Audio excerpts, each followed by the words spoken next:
হরে কৃষ্ণ, রাধে রাধে। শ্রীমদ্ ভগবদ্ গীতার অষ্টাদশ অধ্যায়ের সার সংক্ষেপ। তো চলুন শুনে নেওয়া যাক। শ্রীমদ্ ভগবদ্ গীতার অধ্যায়ের সার সংক্ষেপ। প্রথম অধ্যায়, অর্জুন বিষাদ যোগ। কুরুক্ষেত্রে যুদ্ধ আরম্ভ হয়। দুই পক্ষের সৈন্যদল অস্ত্রশস্ত্র লইয়া দাঁড়িয়ে আছে। ধর্মের পক্ষে পাণ্ডবগণ ও অধর্মের পক্ষে কৌরবগণ। শঙ্খধ্বনি রণবাদ্য বাজিয়া উঠিল। এমন সময় অর্জুন মনে করিল, আমি যাহাদের সাথে যুদ্ধ করিব তাহারা আমার আত্মীয়। তিনি বিষাদগ্রস্ত হইয়া পড়িলেন। তাহার হস্ত কাঁপিতে লাগিল, গান্ডীব হাত হইতে খসিয়া পড়িল। প্রকৃতপক্ষে তিনি মোহগ্রস্ত হইলেন। দ্বিতীয় অধ্যায়, সাংখ্যযোগ। গুরুজনাদির নিধন আশঙ্কায় শোকাতর অর্জুনকে শ্রী ভগবান বুঝাইলেন, আত্মজ্ঞ পণ্ডিতগণ কাহারও মৃত্যুতে শোক করেন না, কেননা প্রকৃতপক্ষে মৃত্যু নাই। দেহের বিনাশ হয় সত্য, কিন্তু আত্মার বিনাশ হয় না। আত্মা অবিনাশী, নিত্য, শাশ্বত, সনাতন, সর্বব্যাপী, সর্বশক্তিমান। তাই যিনি আত্মাকে জানেন তিনি প্রকৃতপক্ষে জ্ঞানী। তৃতীয় অধ্যায়, কর্মযোগ। অর্জুনের জিজ্ঞাসায় শ্রী ভগবান বলিলেন, কর্ম অপেক্ষায় জ্ঞানই শ্রেষ্ঠ। তখন অর্জুন প্রশ্ন করিলেন, কর্ম অপেক্ষা যদি জ্ঞান শ্রেষ্ঠ হয়, তাহলে তুমি এই হিংসাত্মক কর্মে কেন নিযুক্ত করলে? ভগবান বলিলেন, কর্ম ছাড়া তুমি কখনোই থাকতে পারবে না। প্রকৃতপক্ষে কর্ম ত্যাগ নয়, কর্মফলের আসক্তি ত্যাগই নিষ্কাম কর্ম। এই কর্মের তিনটি লক্ষণ। এক, সর্বকর্ম ঈশ্বরের সমর্পণ। আমরা সারাদিন যা কর্ম করি সেটা ঈশ্বরকে সমর্পণ করে দিতে হবে। দুই, ফলাকাঙ্ক্ষা বর্জন। আমরা কোনো কিছু কর্ম করে সেটা ফলের আশা করব না। তিন, কর্তৃত্বাভিমান ত্যাগ। আমরা নিজেদেরকে আমি এটা করেছি, আমি ওটা করেছি, আমি সেটা করেছি না, কর্তৃত্বাভিমানটা ত্যাগ করতে হবে। এইরূপ কর্ম দ্বারাই প্রকৃত জ্ঞান লাভ হয়। হরে কৃষ্ণ। চতুর্থ অধ্যায়, জ্ঞানযোগ। যে আমাকে যেভাবে ভজনা করে আমি তাহাকে সেভাবে তুষ্ট করি। আমি সকলের স্রষ্টা ও কর্তা হইলেও উহাতে লিপ্ত নহি। ইহা বুঝিতে পারিলে আমাকে বুঝিতে পারিবে। কিন্তু আমার জন্ম ও কর্ম দিব্য।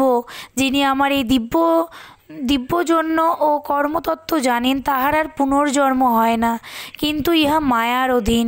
যাহাকে আমি কৃপা করি তিনি এই মায়াকে অতিক্রম করতে পারে। এই জানাকেই প্রকৃত জ্ঞান বলা হয়। পঞ্চম অধ্যায়, কর্মসন্ন্যাস যোগ। শ্রী ভগবান বলিলেন, সন্ন্যাস ও কর্মযোগ উভয়ই মোক্ষপ্রদ।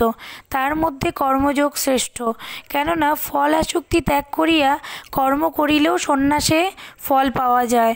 উহাতে লোকরক্ষা বা বিশ্বকর্মও সম্পন্ন হয়। কর্মবন্ধনের কারণ নয়, ফলাসক্তি বন্ধনের কারণ। কর্মফল ত্যাগই প্রকৃত সন্ন্যাস, আসক্তি ত্যাগই মুক্তি।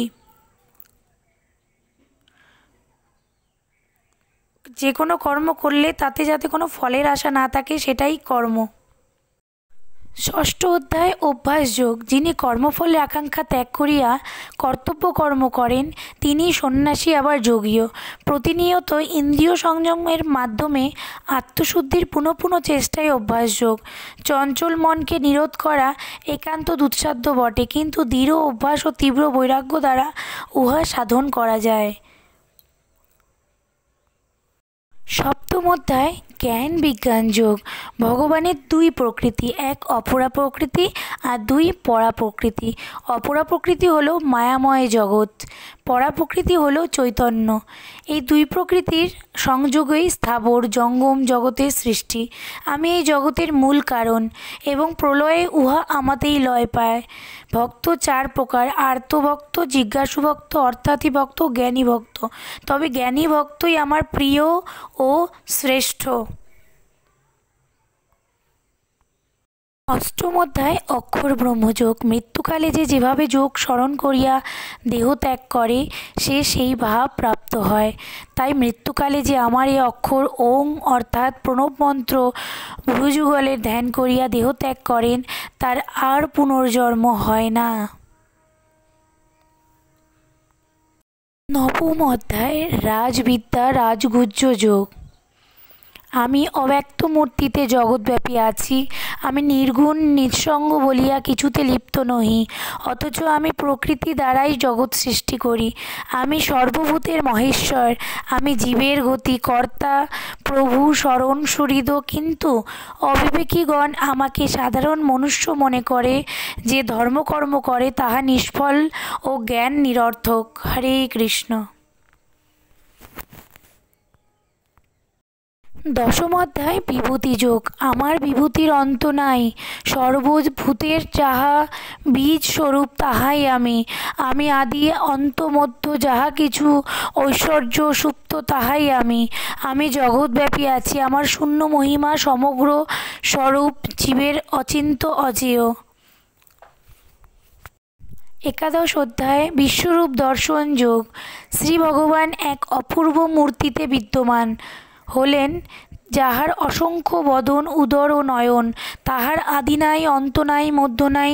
সে অপূর্ব বিশ্বরূপ দর্শন করিয়া অর্জুন আপ্লুত হইলেন। কুরুক্ষেত্রে যুদ্ধে যাহা ঘটিবে তাই পূর্বেই অর্জুনকে দেখাইলেন। হরে কৃষ্ণ। দ্বাদশ অধ্যায় ভক্তিযোগ।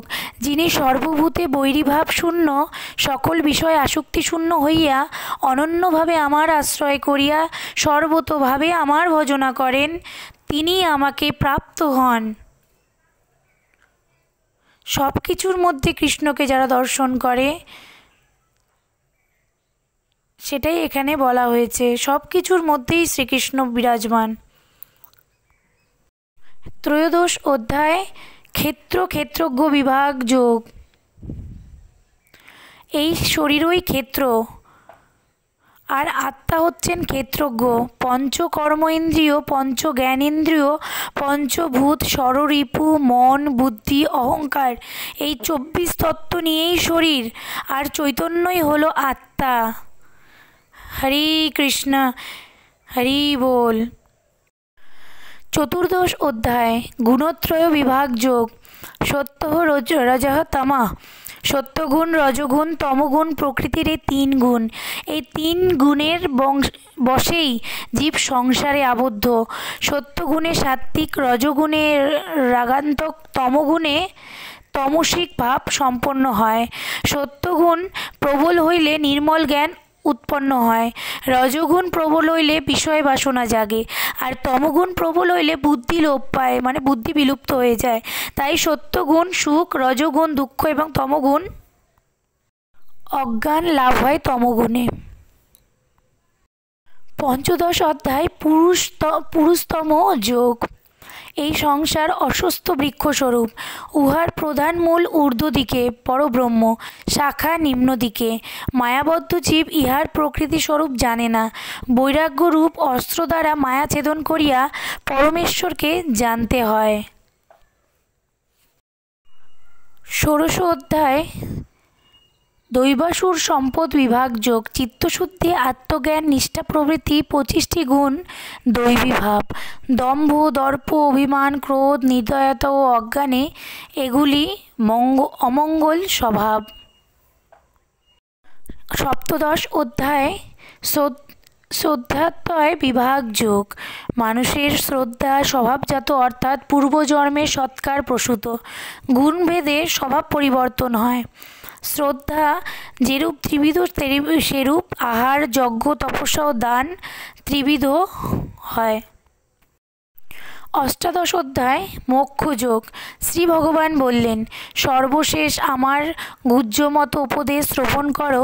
শাস্ত্রাদিতে মোক্ষ লাভের নানা পথ উপদিষ্ট হইয়াছে, নানাবিধ নিষেধ আছে। ওই সকল বিভিন্ন পথের গণ্ডগোলে না পড়িয়া নানা ধর্মের নানারূপ বিধিনিষেধের দাসত্ব ত্যাগ করিয়া তুমি সর্বতোভাবে আমার শরণ লও। আমি তোমাকে সর্ব পাপ হইতে মুক্ত করিব, ভয় নাই। হরে কৃষ্ণ। হরি বল।